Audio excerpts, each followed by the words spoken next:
आज आम्हाला बाळासाहेबांची आठवण येते. बाळासाहेब असते तर काय म्हणाले असते, नामदार भरतशेठ गोगावले यांचं वक्तव्य. बाळासाहेबांच्या नावानं पक्ष चालवतायत, मात्र त्यांच्यात धार नाही. सर्वपक्ष बैठकीला ठाकरे गटाचे खासदार गैरहजर राहिल्यानं नामदार भरतशेठ गोगावले यांचा ठाकरे गटावर जोरदार निशाणा. पहलगाम हल्ल्यानंतर केंद्र सरकारनं बोलावलेल्या सर्वपक्ष बैठकीला शिवसेना उभाटाच्या खासदारांनी दांडी मारली आहे. ठाकरे गट विरोध करत असला तरी त्यांच्यात धार नाही. मात्र उपमुख्यमंत्री एकनाथ शिंदे कोणतीही तमा न बाळगता काश्मीरमध्ये पोहोचले आणि नागरिकांना धीर दिला. 3 दिवस तिथे थांबवून पर्यटकांना परत आणण्याची जबाबदारी स्वीकारली. त्यामुळे आम्हाला आज बाळासाहेबांची आठवण येते. जर ते असते तर त्यांनी कोणती भूमिका घेतली असती? आज बाळासाहेबांची आठवण येते. बाळासाहेब जर असते तर आज त्यांनी काय वक्तव्य केलं असतं हे आपल्याला सगळ्यांना माहिती आहे.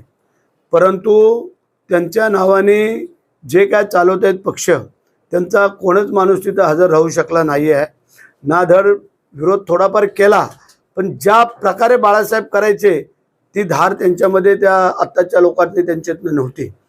आणि त्याच पद्धतीने स्वतः उपमुख्यमंत्री एकनाथ शिंदे साहेब कसलीही तमा न बाळगता डायरेक्ट जम्मू काश्मीरला आणि श्रीनगरला जाऊन पोचले.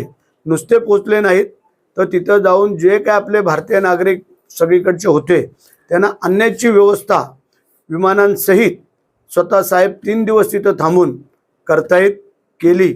आणि म्हणून आज पुन्हा एकदा आम्हाला बाळासाहेबांची आठवण येते की जर आज बाळासाहेब असते तर त्यांनी काय सांगितलं असतं.